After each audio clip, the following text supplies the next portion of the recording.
I'm Joe Moses, and welcome to Fandom Talks.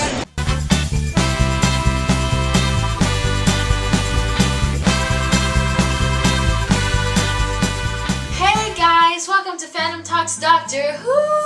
Doctor Who! This is our last Doctor Who episode until Christmas! Yeah. Boo-hoo! Boo-hoo. Boo-hoo. But at least the Christmas episode looks like a lot of Interesting. fun. Yeah. It looks very interesting. Good old Saint Nick. Did anyone notice that his name was something Frost? Yeah, the actor's name was like Nick Frost, and I was like, what? Which was, yeah, very fitting. It's good old Saint Nick and Jack Frost in one. Anyway, so the season finale was rightfully tragic. However, as known to Moffat, there were many questions left unanswered. Oh my god, yeah. Which I am more than willing to not be as upset about, because he did do some things very right throughout the season. A lot of the things that people in general asked for, he did try his best to put into the show. He gave us a female Time Lord. Mhm. He gave us children companions. He gave us a pretty good amount. But my god, why did he have to kill Danny? Yeah. That wasn't necessary at all. Nor was the death of the science girl. Oh my With god, the glasses and the bow tie. I love her. Did anyone else notice she was wearing Converse? I did. I didn't. She was like a mix of all the doctors in one. She was. She was so like. I loved her. She was a mix of New Who, actually. But Yeah, New Who, yeah, not after a old. lot. Yeah. Speaking of new and classic Who, the nod in the episode towards the Brigadier was heartbreaking, and out of everything throughout the whole episode up until that point, I was sad and I teared up, but I genuinely did not completely break down into tears until the Doctor saluted the Brigadier, and I died. I only teared up when we got to see the Doctor break down after he found out that Missy had lied. That was harsh, that was horrible, but Capaldi did a really great job of portraying the Doctor as he would. It really brought me back to David Tennant's breakdown just before his regeneration. And Yeah. you have, my face was soaked in tears Yeah. and sadness. Jesus Christ. I love that the TARDIS reacted to his pain.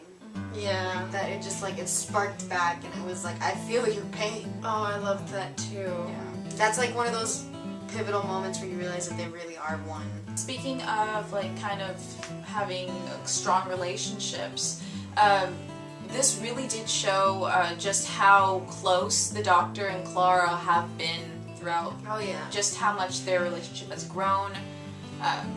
And also how much Clara has changed. I think we finally got the character development from her that we deserved and that she as character deserved. And I'm glad with that.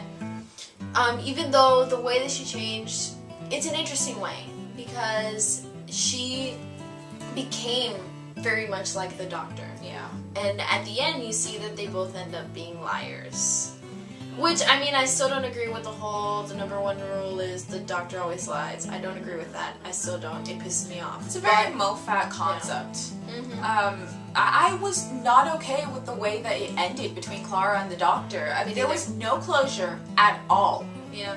Just everyone left in such a Everyone bad left state. hoping the other person was living the life that they wanted. Yeah. But it was just it was a big lie, and I feel that wasn't right. There were too many assumptions made. We really don't know if he might go back and visit, because he did with Amy and Rory, despite them having been together and happy. I think one of the best parts of this episode was Missy, and I think that she was your typical Master, I feel.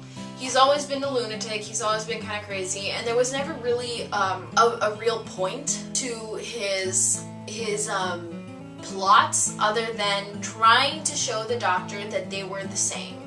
That despite them having gone in different paths, he always felt that the Doctor was more self-righteous and he always the Master always felt like the Doctor always saw himself as being better than other people, and the Master didn't agree with that, and he thought that he was just as bad as he was, and he wanted his best friend on his team the whole time. And I think this showed a really good example of what their relationship was like. They did a full circle on the whole, like, is the doctor good or bad? And he's like, I'm an idiot. That's what I am. I loved that. I really liked that too, yeah. Kind of felt bad for the doctor when he killed Missy. Yeah. Because that was his best friend. Well, he didn't kill Missy. The general. Cyberman. Oh, you're right. The general killed Missy. That's true. But he was going... Well, I think he would have done it. I have to disagree. No? Because when he wouldn't have, because when the Doctor was played by David Tennant and when the Master was played by John Sim, you know, he should have killed the Master.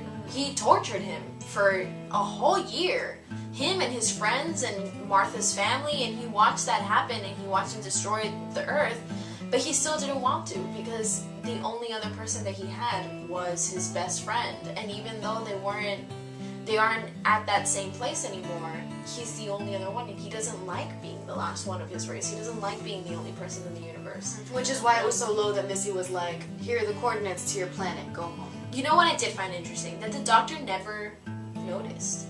Because remember, Time Lords / Gallifreyans are highly telepathic beings, which means that they can feel each other across time and space.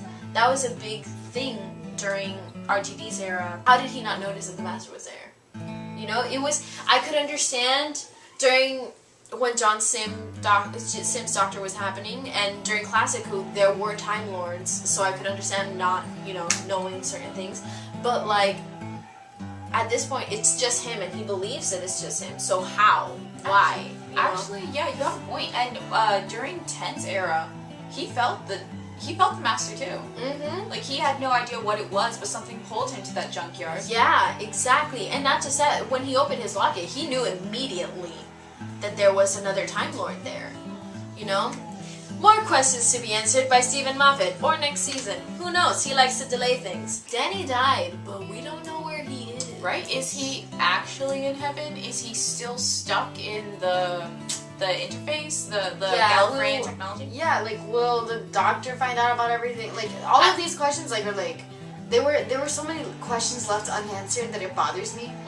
Because the bracelet, if it looks like it can be fixed, right? So if the Doctor knew about Danny being in a different area, I'm pretty sure that he would try to fix the bracelet to get it back to try and make sure Clara got her happy ending. Yeah, exactly. Because he wouldn't let Clara live a sad life. Like, if he knew that she was alone, he would have taken her with him. Yeah, they didn't need to end like that. Yeah, exactly. Okay. And I think there are two ways to go that I think that this is going to proceed.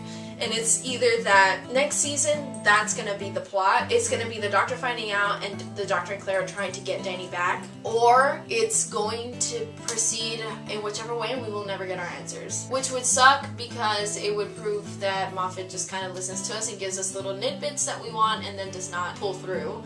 But we'll just have to see what happens. I'm really curious as to where the heck Danny is. I know, me too. I love Danny. I don't understand. That's about it. You're more than welcome to continue the discussion down below. We will always answer any questions, and we will join in discussions. Question of the video is, what did you think about the finale? Are you unsatisfied? Did you love it? Do you have as many questions as we do? Yeah, did you cry like a baby? Because I did. I did not, but you guys know. Well, you're a Cyberman. Yes, you are. Follow us on Instagram, Facebook, Twitter. And don't forget to comment, like, share, do all that beautiful stuff all around, and subscribe. Alright, well, peace out, everybody.